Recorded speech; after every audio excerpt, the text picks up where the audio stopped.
Tonight on CBS, Sammo Hung and Chuck Norris, two martial arts masters, come together for the first time ever in a 2-hour martial law Walker spectacular. Tonight on CBS. And Sunday on 60 Minutes, if he's not your typical matinee idol, what is he? Find out when Oscar nominee Kevin Spacey gets the once-over from Leslie Stahl, Sunday on 60 Minutes. Getting set for the restart, Ralph. Kevin Caldwell is a crew chief for Terry Labonte. Well, you stayed out on the racetrack, Kevin. Can you get all the way to the finish and win this thing? Well, we're going to do our best. You know, Slim Jim Chevrolet's been pretty good most of the day. We kind of struggled a little bit here in the pits. You know, we really didn't feel like we wanted to put ourselves in that situation again.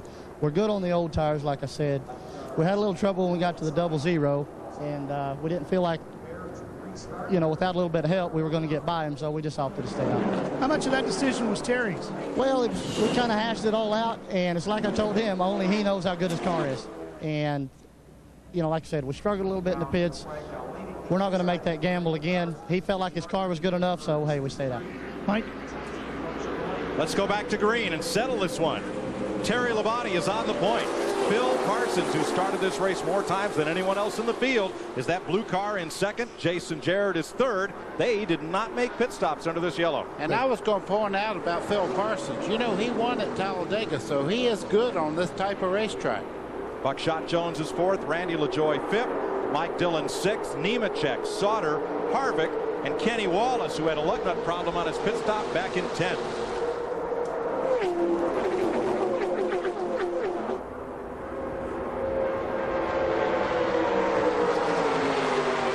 Terry Labonte has been able to get himself about a 10-car length lead as those cars race side by side back there with the lap cars. Ned, all those cars on the inside lane are one or more laps down. Mark Green is the first one of those, and they're looking for running room too. And somebody that's really desperate right now is Kevin Harvick. He's hung on the bottom lane there and can't get to the outside to make a run. It's okay. Let's go 3 wide down toward turn 1. This could get interesting.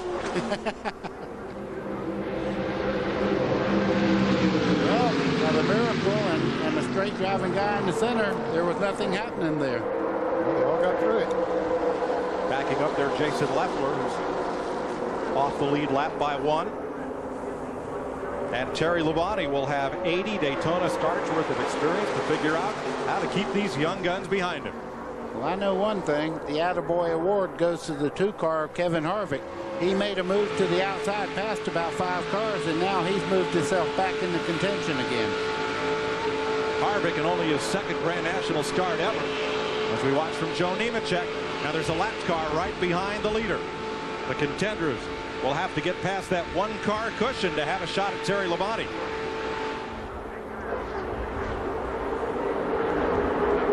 Jason Jarrett got shuffled back there as about 4 or 5 cars went by him going into turn 1. Hey, and here comes Kenny Wallace. Kenny Wallace is up for third. That lap car is Mark Green, 63. Harvick and Wallace trying to bear down. Of course, Kenny's brother Mike Wallace won the truck race here at Daytona yesterday. He'd like to keep it in the Wallace family, knowing Rusty has a good chance into Daytona 500 tomorrow. You know, if I was racing again, I would want to be in that 2-car of Kevin Harvick. That thing is a rocket ship down the straightaway. But Kenny Wallace fights to the outside, trying to take that spot away on the outside, Mike. Wallace in the orange car, and right behind him, the defending champion of this race, Randy LaJoie. Here they come on the high side.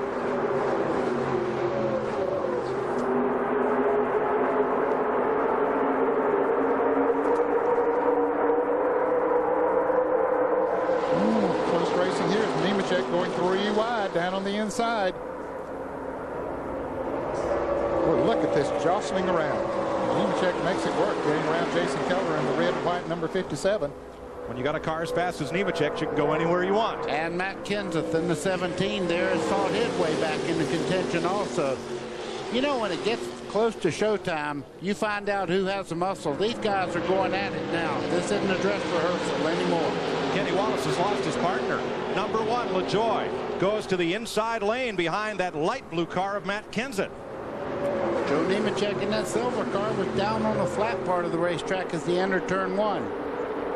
17 cars on the lead lap. Tim Labonte looking on as Terry tries to pick up a Daytona victory. Tomorrow, the great race, the Daytona 500. Terry Labonte will be one of those trying to win his first in some 20 years of trying.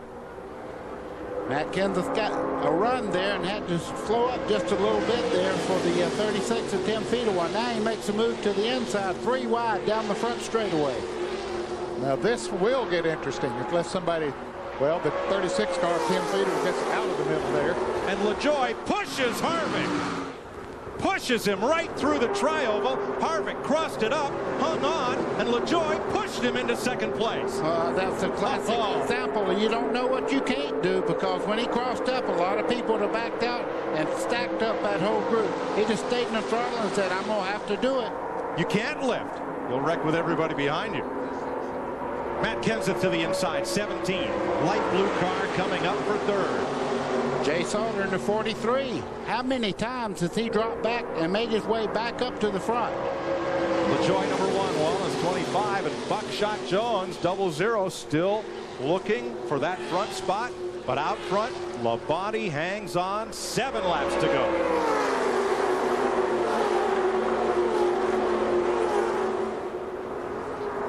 If they had torqued this field together, buddy, it just couldn't get any tighter. Yep. And I'll tell you, Randy LaJoie in the 1 car now making his presence known on the outside there as he closes in side by side with Matt Kenseth as they head down the back straightaway. Defending champion of this race, 2-time winner and 2-time Busch champion LaJoie, a fellow who doesn't know how to lose at Daytona. Knows how to win. I bet Terry Labonte's saying, I hope I have a good mirror for this last lap, because he's going to have to use it.